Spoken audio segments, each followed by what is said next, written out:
والله 24 ሰዓት ምን ለፋላት ዱንያ ጨርቃችንን ጥለን ማለት ነው ምናብድላት ዱንያ የደቂቃ ሞት ናት የሚበቃት የሰከንድ ሞት ነው የሚበቃት መቼ እንደምንሞት እንደማለት ስለዚህ 1 ሰዓት 2 ሰዓት ቀድመን ጁምዓ ሰላት ማለት ነው መስጂድ ገብተን መገኘታችን የከሰርን እንዳይመስለን ብዙ ነገር ውጪ አመለጠን እንዳይመስለን والله لا الله በሰጠነው ነገር ሁላ ካወቅንበት አትራፊነን والله ግን ካወቅንበት اذا ايها الاخوان እናንተን ለመቆጣት አይደለም ለራሴም ወደው ለናንተም ስለምወድ የአኺራ ጉዳይ ቀላል አይደለም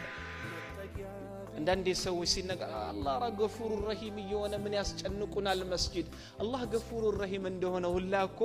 አላህ ሸዲዱል ኢቃብም ነው